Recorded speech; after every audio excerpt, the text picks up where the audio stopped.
황홀하고 찬란한 광기 어린 창조적 유희. 여기는 한지훈의 고전에서 찾아낸 단단하고 수상한 심리학, 고단수 심리학입니다. 저는 진행자 서정숙입니다. 오늘은 그 세 번째 시간으로 광적인 사랑은 사랑이 아니다에 대해서 한지훈 작가님께서 강의를 해주시겠습니다.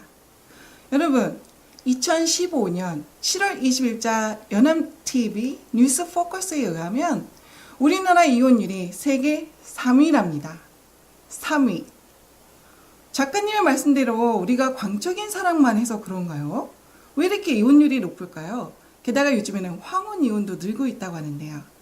최소한의 노력으로 최대의 효과를 누릴 수 있는 방법, 한지훈 작가님께서 강의해 주시겠습니다.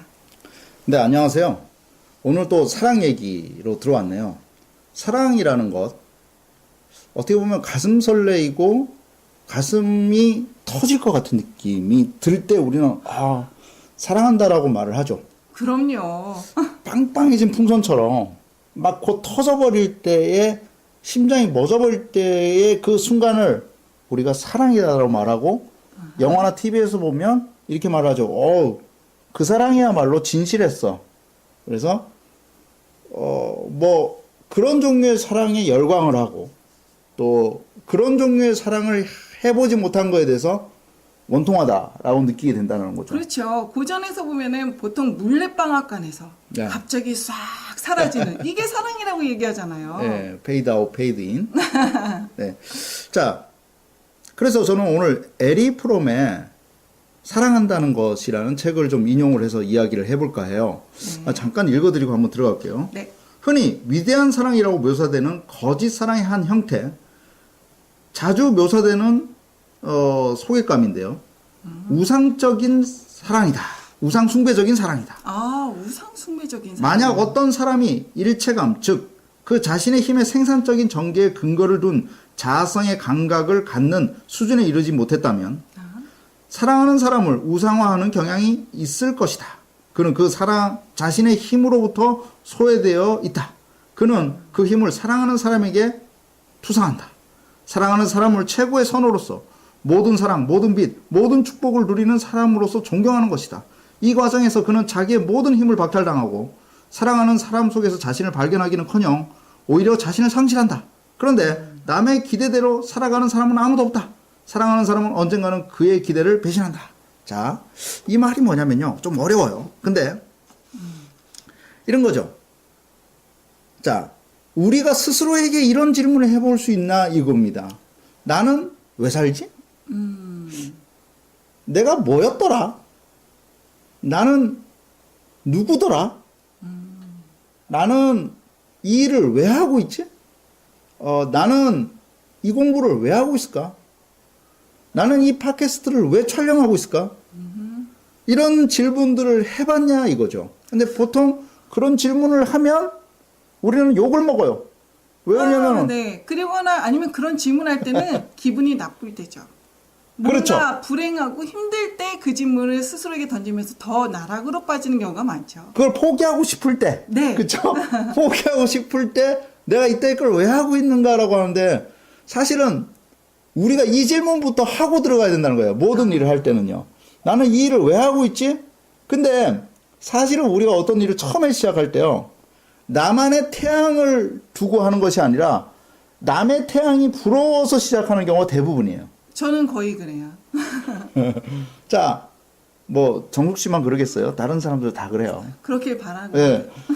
보세요. 다른 사람의 태양을 보고 내가 거기에 따라가고자 할 때 나는 이 일을 왜 하는가에 대한 이유와 명분은 별로 없어요. 그냥 좋아서. 네, 성과도 별로 없고 힘들기만 하고요. 후회는 계속하지만 끊을 수 없고요.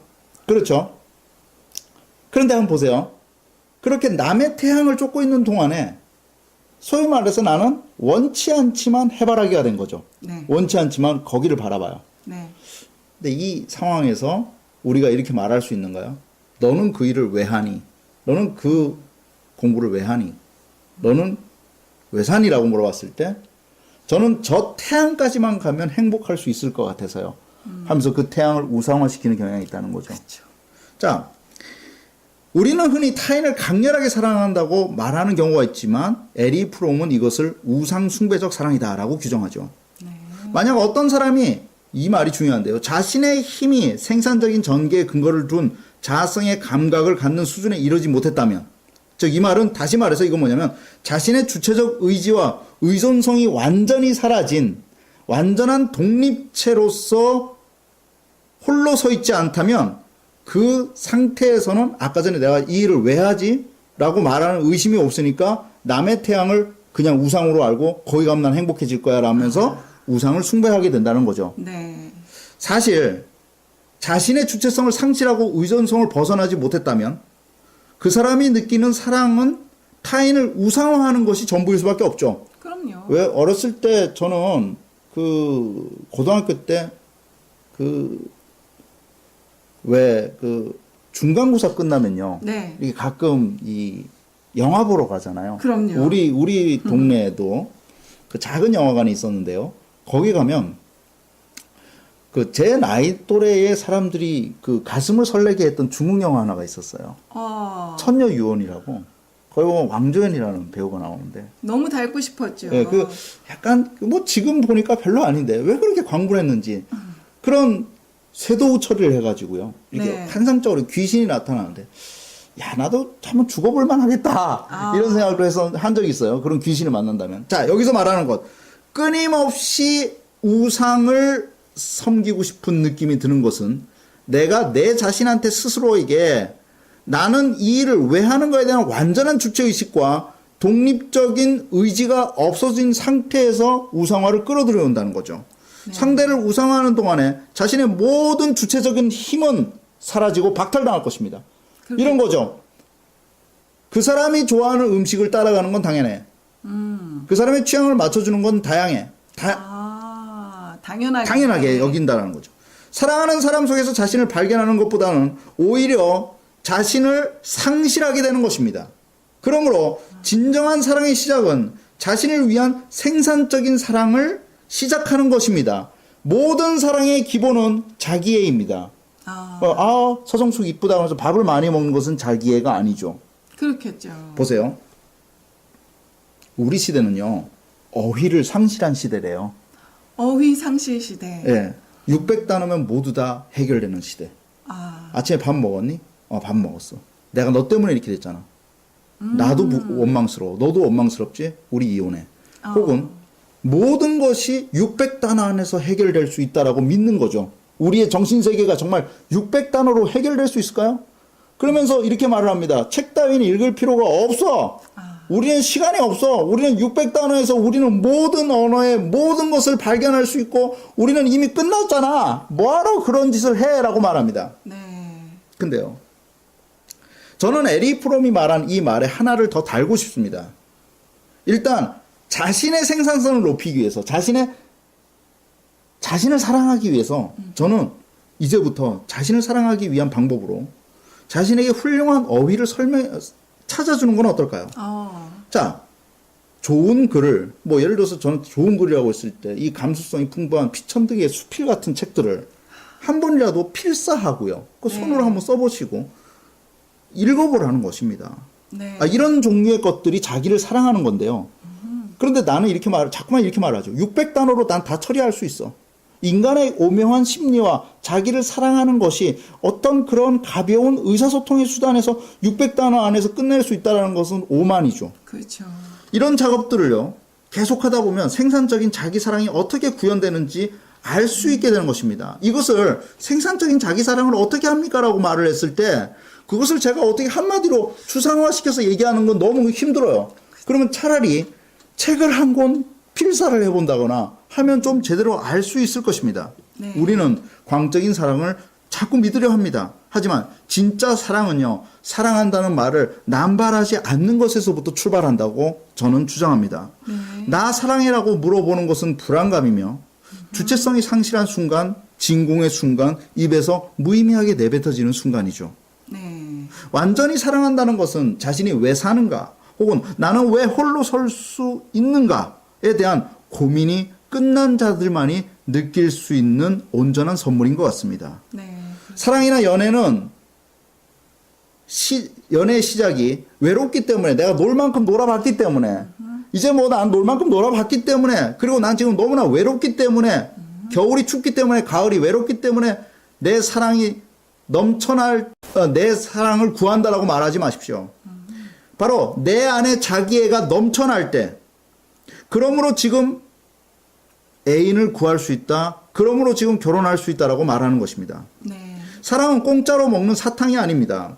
상대에게 잘 보이기 위해서 획득되어지는 가치도 더더욱 아닙니다. 네. 사랑은 독립된 개체가 독립된 개성을 가장 잘 표현하고 그것을 받아들여 줄 수 있는 상태에 있는 것입니다. 네. 온전한 사랑이라는 것은요. 네.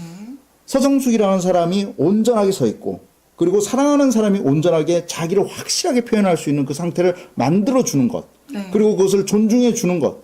그 상태에서만이 우리는 사랑할 수 있는 조건이 형성되는 것입니다. 우리는 가끔 사랑을 찾는 것이 아니라 호구를 찾고 있습니다. 네. 의존성을 가진 미성숙 인격체일수록 완전한 호구를 원합니다. 외모, 재력, 학력 그런 것들이 완벽한 호구 하나를 찾는 것. 그것을 뭐라고 하냐면 모든 사람들이 반대해도 그 사람만큼은 내 옆에 있어 줄 거야 라고 믿는 거죠. 네. 사랑은 투자나 게임이 아닙니다. 효율성에서 관점에서 사랑을 시작하게 된다면 그것은 반드시 실패하는 게임이 될 것입니다. 사랑은 자신을 완전히 사랑하고 자신이 왜 살아야 하는가에 대한 완전하고 확실한 정의가 있은 다음에 상대의 것을 인정해 줄 수 있을 때 사랑은 넘쳐오를 것이고 그때만이 자기 희생 그리고 의존성을 벗어나 우상의 단계를 벗어나서 진실한 사랑이 될 것이라는 것을 확실하게 이야기해 줄 수 있습니다. 결론을 내려드리겠습니다. 오늘 결론은 이렇습니다. 우선 사랑하고 싶습니까? 자기 생산성을 확대시키십시오. 그것은 가난한 나에게 대해서 즉 철학적 질문을 할 수 있는 힘을 주라는 것입니다. 책 한 권을 필사해 보십시오. 내가 풍부한 한국어의 어휘로 되어 있다라는 책을 하나 골라서 그 어휘를 내 걸로 체득시켜 보시고 큰 소리를 읽어보십시오. 그러는 동안에 나는 왜 사는가? 나는 왜 풍요롭지 못하게 나를 사랑하지 못했는가에 대한 결론을 낼 것이고 그 풍요로움 속에서 에리 프롬이 얘기하는 우상숭배적 사랑을 벗어날 수 있지 않을까 생각해 봅니다. 감사합니다. 네, 저 같은 경우는 정말 우상숭배적인 사랑을 했던 것 같아요. 왜냐하면 저는 파란색이고 저의 배우자가 빨강색일 때 저희가 사랑을 한다면 보라색이 돼야 된다고 생각을 했지 파란색과 빨간색이 같이 한 길을 갈 수 있다는 생각을 해본 적이 없었거든요. 오늘은 작가님의 말씀처럼 저의 사랑도 저의 배우자의 사랑과 같이 갈 수 있다는 것을 믿고 저의 또 다른 수필집 하나를 필사해 보도록 하겠습니다. 고단수의 심리학, 저는 진행자 서정수. 네, 저는 작가 한진이었습니다. 감사합니다.